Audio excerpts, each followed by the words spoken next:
Hey, it's John with a quick update.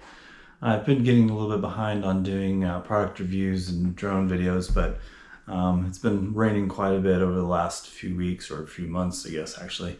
So I've got some reviews coming up. I've got this guy, which is a toy drone, basically, masquerading as a DJI drone, if you will, with avoidance and different cameras and stuff like that, prop guards. And then I've been still working on updating or creating my own FPV.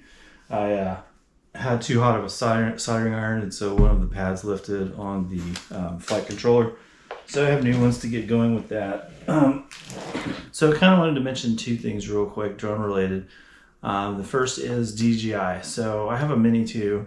The Mini 2, because I bought just the base standard combination, didn't have an external charger. So the LiPo battery that's in the Mini swelled up on me. And so, you put it on a charger, and if you charge too fast, a LiPo battery can swell when that's inside of it. Then it can't eject. So I sent it to DJI, and it was outside of a year. And they went ahead and warrantied it, even though the warranty was only for 1 year. They sent me a brand new battery. They, got my old one out without damaging the aircraft and then sent it back to me. So I was able to do a real quick flight around the neighborhood, about a 5-minute flight, had no errors, no problems. I did have to rebind it though. When I got back, it didn't recognize the controller. The nice thing about DJI is they put help guides into everything. So it said, can't see the aircraft, follow these steps. And it was just a simple fact of hitting the button on the Mini for 4 seconds, put it into a pairing mode, paired with the controller. I was done. So their customer care is awesome. On the sales side of it, if you send something into them to be repaired, obviously they know the drone is good.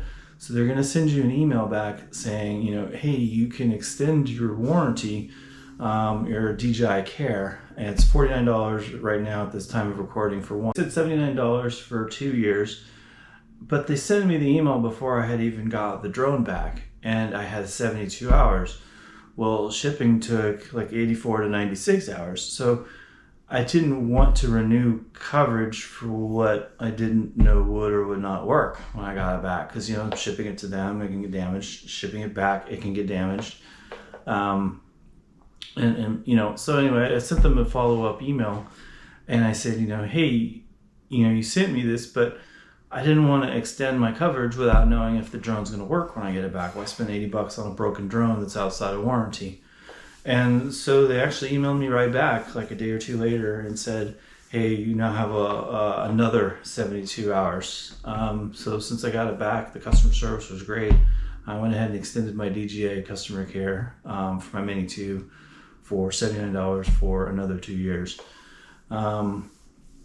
So the other thing, most recent development was I was in contact with the FAA. So my question to them, whenever you submit a LANC approval, part of the response back that you'll get says if your drone has a flyaway or a loss of comms, so the communications between the controller and the drone fail, call the local tower.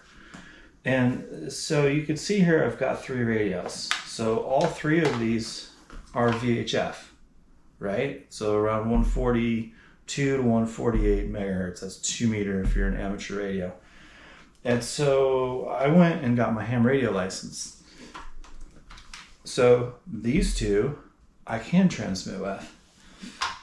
This VHF radio is for Aviation Radio. So there's a specific carve out for aviation radio, and the FCC in Congress has determined that a pilot does not have to have a license to transmit on aviation radio.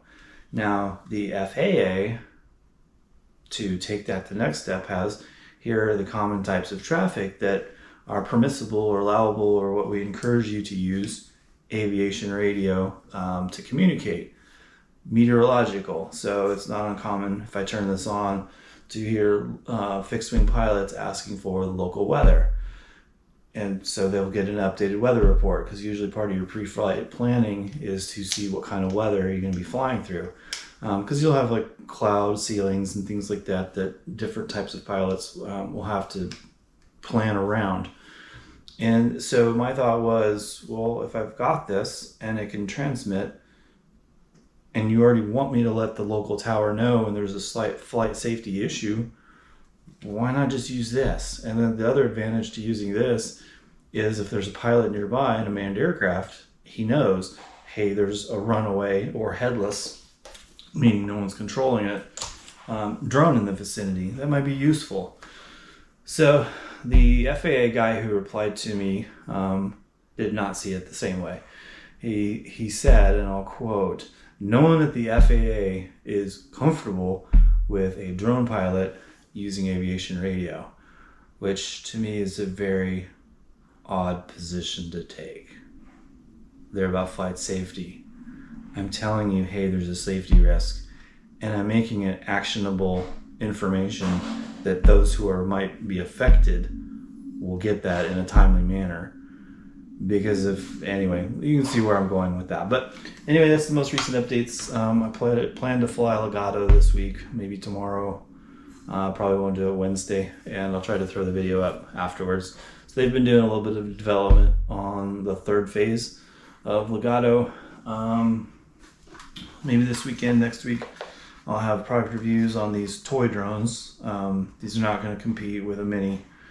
People may hope that they do, but there's no $200 drone that's going to compete with a $400 or $600 DJI drone, camera drone, that is.